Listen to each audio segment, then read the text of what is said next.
Hey guys. Hey Esther, Divine, Felicia, Crystal, first person in the chat room, Latasha, Forever 23, Ladi, Curie, Michelle, April, Sheridan, Insane, Doreen, Chantel, Tanisha, Sharquell, Jasmine, Lastasia, Cam. I know it has been a long day. I ain't even been to sleep, y'all. I went to sleep for literally an hour. I have not been to sleep since yesterday. Lil Mackie Low, Miss Reyes, Jade, Esther, Queen Asia, Regina, hey guys, Tay Tay. Y'all see I called my hair. I was like, I got on there last night and looked like a whole project bitch. I was like, let me call my goddamn her and act like I take baths every day. Okay. 'Cause yesterday was atrocious, but it was what it was, and we're here now. Yeah. I had to cut a lot of my back off because my back was very brittle, honey. I'm trying to let this shit grow, y'all. It's getting a little late. It's getting a little late. I got a little hang time. This how all of it long, all the rest of it was, but the rest of it was broke off. So I only had to keep it a little bit. But anyway, I'm getting a little late, y'all. By the end of this year, my shit should be down to here. But let it grow. Let it grow. If you have been, new to my channel, I've had my hair shaved off in the back since I was 13. This is the first time I've grown my hair out since I was literally 13 years old. I'm used to my short haircuts, but we gonna keep it popping. We gonna keep it working here.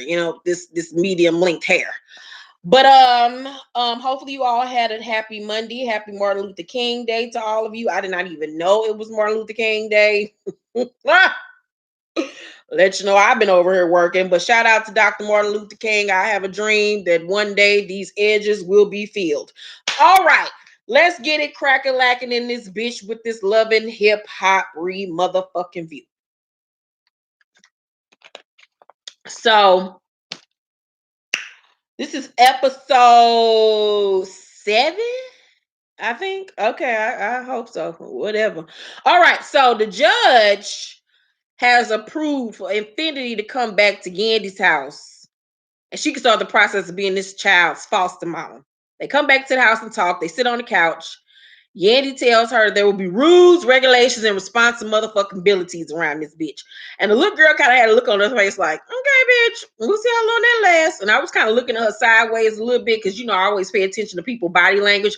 Body language tells you what the person is really thinking and feeling before they say it out their mouth, or if they don't say it out their mouth. So y'all pay attention to people's body language, how they move their eyes, how they move their body, how they move their head, because that'll tell you everything that you really want to know about a person. So Joe goes to see Dr. Jen, or Dr. Jen came to their house, wherever, to talk. Remember, he was on that little marriage counseling show that they used to do on VH1 a few seasons back. I don't know why they stopped doing it. That show was good. So he wants to talk to her about him and Sin. He doesn't want the same thing that happened to his older son to happen between him and Lex. With his older son, he didn't have a relationship with him because he didn't get along with baby mama. And now that him and Sin are having problems, he don't want the same situation to happen between him and Lex. So right off the rip, he is just emotional. He started crying. I was like, God damn, like I just can't take all this sadness, child. When Sin got pregnant, it was basically like a do-over for him to make right what he didn't do right with the first child, with this second one, and to be a better father the second time around because he appreciated more. He's older and he understands, the value of being a parent. And that was one of the reasons why I wanted to have another kid before I found out I couldn't have any more children, because I had Kyrese when I was 18 years old and I didn't cherish it as much as I should have because I was so young, especially those moments when he was a baby. So when I got older, I knew that I would have taken it more seriously and really been in the moments like you're supposed to be as a parent. I didn't get to experience that again, but I understand where he was coming from with that. And he says that he doesn't really think that Sin gets how special it is because she's young and she's just so stuck in trying to kick it and figure out her own self that she's not really cherishing these moments. He says that she's been really moody and alone all the time because he's working, and basically she's not the same woman that he met. and he brings in Sin to talk to Dr. Jen. He leaves out so they can talk by themselves. She started crying off the rip. I'm like, good God Almighty, all these crying and tears and shit. So they talk about her being a new mom. She says she feels stuck and she doesn't just want to be a mom, but she doesn't also want a nanny to be there, taking care of her child. And I understand how she feels with that, being a young mom and trying to figure yourself out because you ain't really figured out what you want to do with yourself. And like I said a couple reviews back, she's still trying to figure out who she is as a woman, what she wants to do with her career. I know she wants to be just more than a pretty face on a reality star. Her body ain't the same as it used to be. After you have a baby, you gain all that weight and shit, and you in an in-between stage, you're trying to lose the weight. It's a really funky, murky place to be after having a baby. Then you got to dedicate all your time to this child who is just, you don't have an identity anymore. So I understand where she's coming from. But then we find out that, her mother used to leave her and her siblings with a lot of people because she worked, and we found out that she was molested, which was so just horrendous to find out. She says only 3 people knew about it, including Joe, and her mama don't even know. Well, hopefully her mama know now. She didn't watch the shit on television. So she says she was raped by a woman. Ugh, at the age of 5. How can you touch on a 5-year-old, my nigga? Like, what the fuck is wrong with people? Oh, people are so disgusting. She don't trust people around her baby, which I wouldn't trust motherfuckers neither. Dr. Jen says that she doesn't think that she has postpartum, but that the things from her past are bubbling to the surface and causing her to have anxiety and depression, which I agree with as well. So they bring Joe back in because she resents Joe not being there to help her. Joe come back in crying. They both sitting there crying. And Dr. Jen tells them they both have a lot of hard work to do, and that Sin needs to have individual therapy, and that Joe needs to be more sympathetic to her past trauma. And you can tell they really do love each other. They just try to figure this age difference out, and then the stations that they are in their life. I think that they can make this work. I really do like Joe and Sin together. Once they get their individual selves together, I think they'll be able to come together and be a better, fiance and parent to this baby. Yeah, it was really sad to watch. So Sydney Star meets with Jonathan, honey.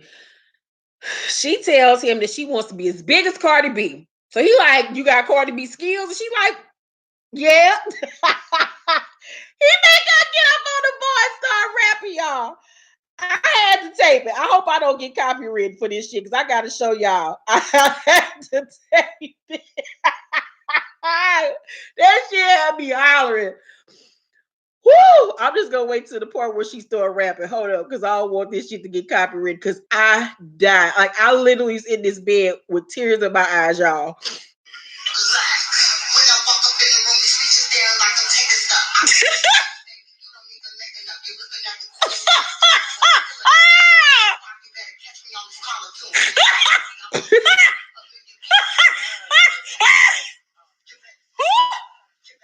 Make it stop! No! Stop it! Now! Get off! Shut up! Oh, Jesus. When she said, you better say it, you better say it, you better say it. It's like, okay, sis, we get it. You a rapper, bitch. Y'all, I rewatched that shit like 4 times. I was like, bitch, I gotta stop watching this, get back to writing these damn notes. That shit was the funniest thing. Like, that was the funniest part of the whole damn episode. Like, Sydney Star don't do shit else. She is the comic motherfucking relief, bitch, because I hollered. So of course she raps. Me and that nigga was like, just stop it. Please stop. I don't want it no more. Just make it stop, Jesus. But I will say that this verse was better than the other verses that she's, said on the show. Is she getting a little bit better? Like each rap is getting better and better as we go along, I feel. She tells him about Rich saying that she ain't that very good at rapping, and then he put her on to Nia, and about Nia trying to change her look, and Jonathan invites her to his master class so he can help her with her makeup, and it kind of went over her head. He was like, bitch, you do need help, and I'm gonna help you with this mug, bitch, so come on down to my master class. And it totally went over her dumb ass head. I was like, oh, Jesus be a fair. Sydney Star is just Curious George. Like she just swing from different branches to different branches. She just live life like a monkey. She don't know what the hell she doing.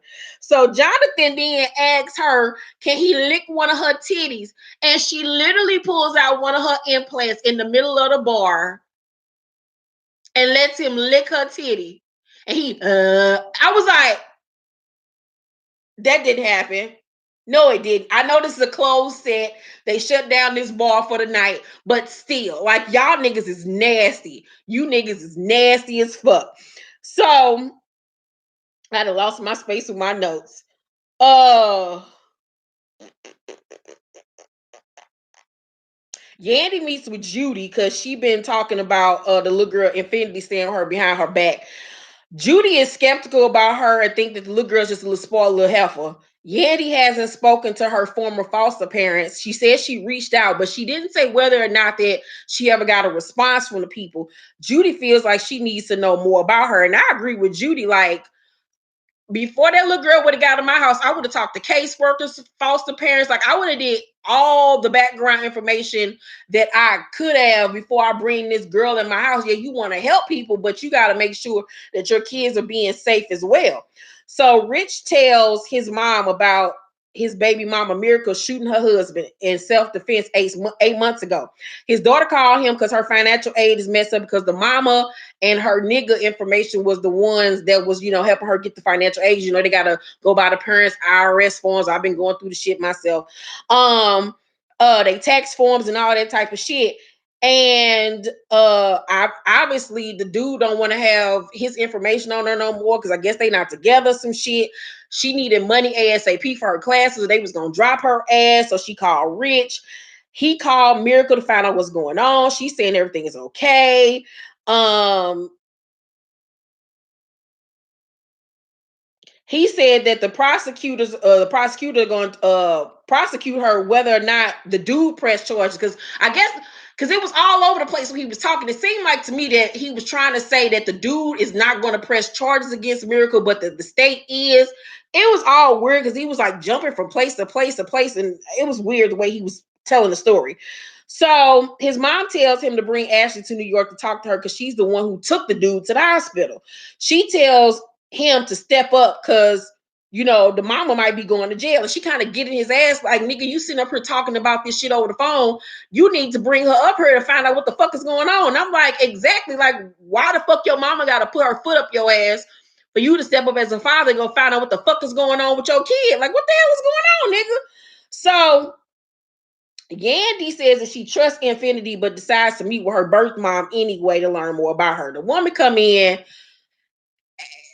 Yeah, she looked like she needs assistance. She looked like she looked like I looked yesterday. just put it like that. She looked like I looked yesterday, but that's how she looked every day in her life. And I felt sad for the lady or whatever. But she came in, she's very dignified. She was well spoken enough. She didn't look like she was on drugs or anything. Maybe she cleaned herself up for the day. I don't really know. But she wants the mother to give her blessing for Infinity to come live with her. The mama says she got 6 kids and wants Infinity to go where she's happy and safe.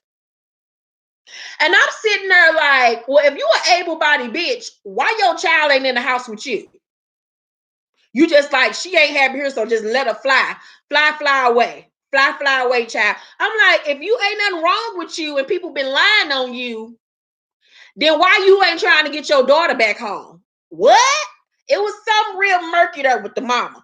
So then Yandy says that she found the mother to be very level-headed, which is totally opposite of what Infinity told her, because Infinity painted this picture like the mama was a monster. So her mama says when Infinity became a teenager, she started giving her trouble with sneaking out of the house, coming in at 2 or 3 o'clock in the morning, and that some morning called CPS on her and said that she was abusing her kids, which she denies. They wanted to place Infinity someplace, so she asked could she go to her mama's house to stay, and she said yes. The people said yes, but her mom has rules as well as her house, and she said that Infinity didn't want to abide by the mama rules, so she left, and that's why she tried to, I guess, come stay with Yandy. um Yandy says, so Infinity never grew up in the foster care system. The mama says no. Infinity told Yandy that she's been shuttled around since birth. So now Yandy don't know what the fuck to think. And I'm like, well, if you don't know what the fuck to think, bitch, ask for some paperwork. Got something, like, talk to somebody. Like, how do you not know nothing? Like, why didn't you back up her story, what she was telling you, before you went to all these links to try to get this little girl in your house? I don't really understand, like, what the hell is going on with you, Yandy? Is them tight curls too tight? Like, what the fuck? So the mama says to Yandy, I think you'll be a good foster mom. And I'm like, oh, what, bitch? So you just not gonna try to get your child back? You just like, bitch, you can have a like. So that let me know that there is some truth to what Infinity is saying, because the mama just don't give a fuck. The mama like, girl, I got enough on my shoulders. You can have her ass. I don't give a fuck. So at Jonathan's masterclass, he doing Nia makeup, and I have to say that makeup looked trash as fuck. It looked like some elf products he put on her face. It did not look good. And I know Jonathan could do way better makeup than that. So Sydney shows up in the dress that Nia gave her, but she altered it to make it look hella cheap and tawdry, look like some Frederick or some Hollywood type shit. She tells Nia that her taste wasn't popping for her, and Nia tells her that she fucked it up like she does everything, and that she wasted her fucking time, because Nia was insulted and she was mad the way Sydney was coming her, disrespecting her again, because she thought they had gotten past all that bullshit. So Sydney say, first off, Miss Skittles, because Nia outfit was atrocious. Nia can't help nobody dress because she can't dress. She had on that choker that spelled out some shit and rhinestones. Then she had on this furry, rainbow colored sweater, muffet, McStuffin, Doc McRuffin dress with some belt on and these furry shoes. It was supposed to be like Fran Drescher, Clueless-esque, but it wasn't. It was just like a bath mat on steroids. I don't know what the fuck I was looking at, but I didn't want no more of it. So Nia says if it was the old her, she would have slapped the shit out of her. Then y'all, Sydney jumps at her. Wait a minute, I gotta show y'all my video. I ain't seen nobody jumping nobody since I was in the 4th grade. Like, who jumps at somebody? Like, what the fuck? She is so lucky that this is a new night, because if this was an old night, I would snap out this bitch right now.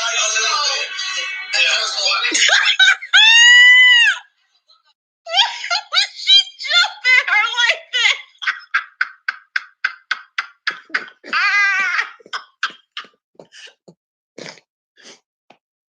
Why would she jump at her like she in the 1st grade? Like, I bet you won't. I bet you won't. Like, who do that? Don't nobody jump at nobody in their 30s. Like, bitch, what? Like, I don't know how Nia took her seriously. At that point, I would have just laughed and said, go ahead, bitch. You got it. You got it. Just go ahead on. I would not even take her ass serious at that point. So Nia just like, bye, girl, and walk off. So Yandy on the sidewalk on the phone with her assistant, who tells her that Infinity got a call and jumped out the damn car like she in roll blunt up, roll. What's that movie? Blade Runner, some shit. And they can't find her. Yandy all hysterical. She calling, leaving the little girl messages. The little girl ain't answer the phone. Then the little girl walk around the corner and shit. Yandy like, girl, what the hell is you doing? Jumping out of cars and shit like you Will Smith. And Infinity say that Yandy is the problem because she went to talk to her mom without telling her. And Yandy like, you don't think I got the right to go talk to your mom and try to find out information on you? And says that the mama said that Infinity said that her mom is Yandy tells her that her mom said that Infinity was lying, and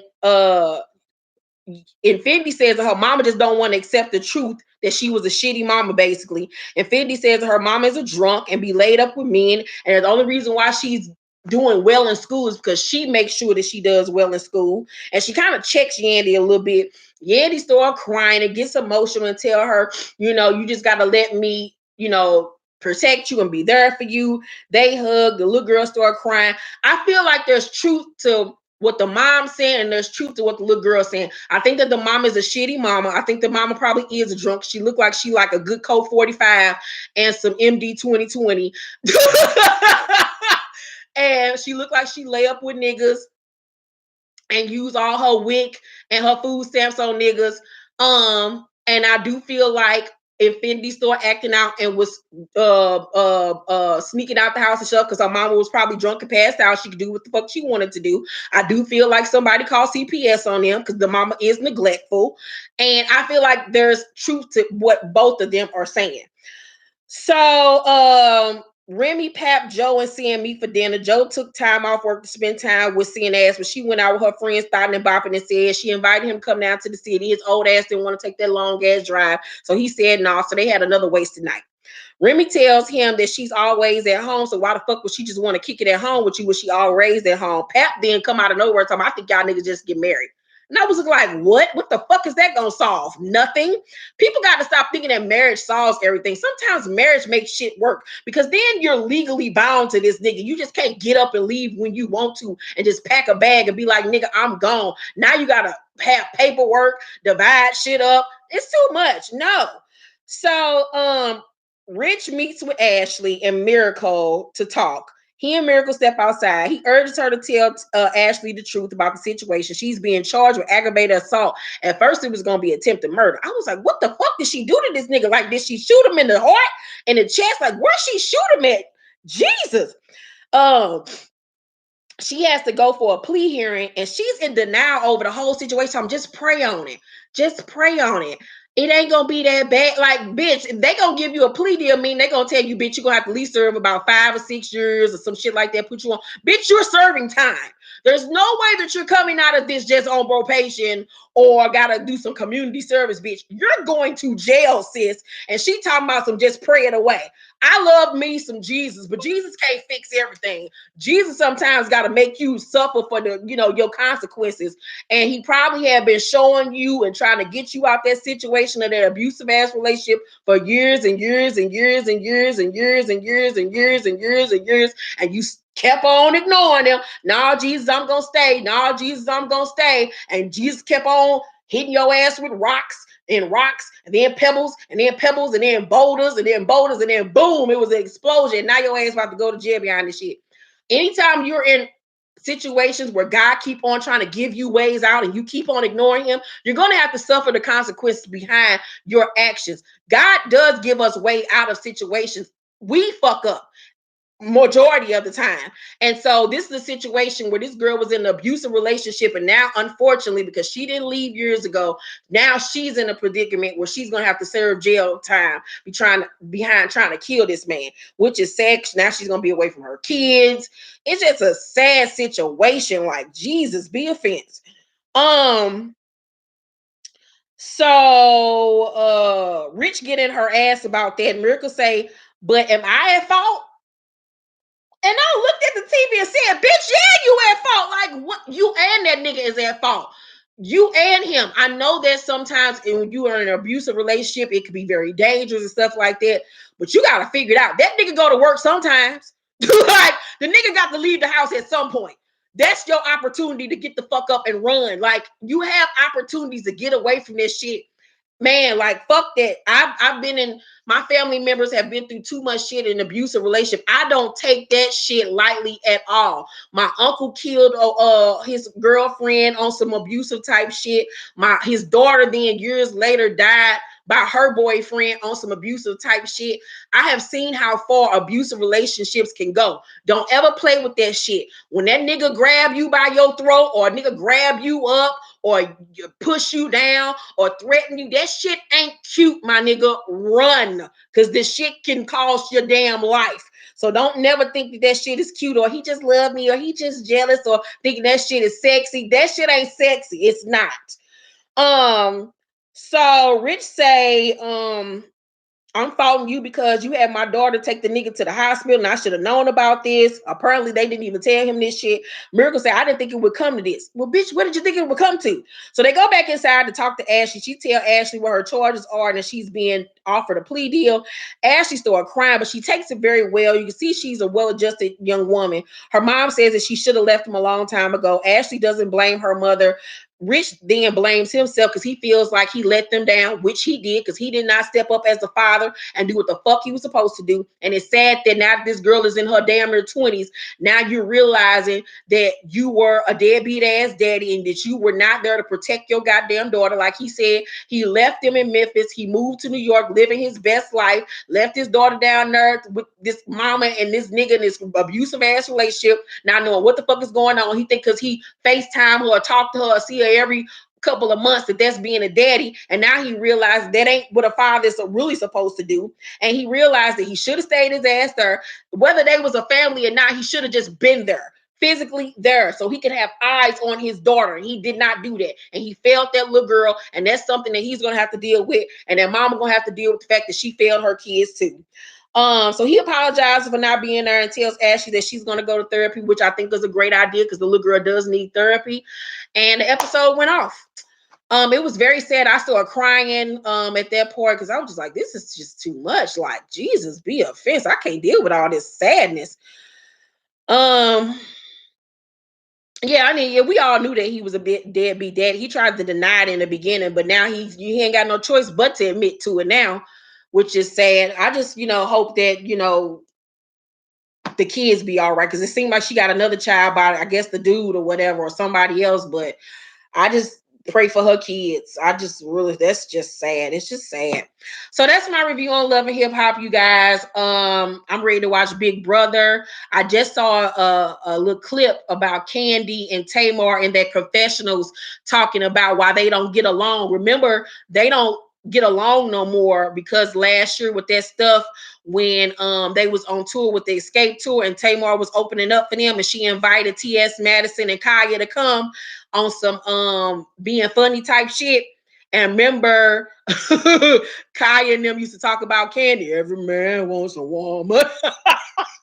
So they wouldn't let them on stage. And it was a big thing behind the scenes. And, Tamar and Candy don't get along. So they talking about that on the show. So I can't wait to see how the tension going to be between them. It's going to be crazy. I'm excited about it. So check out Celebrity Big Brother. I'm going to be watching Made in Staten Island tonight. Also Cartel Crew tonight. I might go live for Celebrity Big Brother. I don't know yet. But yeah, that's my review on Love and Hip Hop. I give tonight's episode an A because of the serious content and that all the stories was real. There wasn't anything scripted or faked, and it was very heartfelt and it was very sad at times. But these are real life situations that these people are going through, that other people are going through. I just miss the fun and the little bit of ratchetry. I do. I feel like it's a little bit too heavy. Like they took out the ratchet love triangles and replaced it with real life serious situations. I'm loving the topics that we're dealing with: postpartum depression, parenthood, foster children, all these different, abuse, all these different situations. But it's just a little too heavy. Like, Jesus, I just like I'm watching an episode of Iyanla. Like, I don't want to be sad when I watch reality television. Reality television, I feel like it's supposed to be escapism to see people act a fool. Maybe it's just me. Maybe I'm just so conditioned. I don't know, but I give it an A for that. So, love you guys. I got to work on my edits on my book. Love you very much. I will see you all Wednesday for Black Ink Crew and Love and Hip Hop Miami. So have a great night, you guys. See you Wednesday. Bye.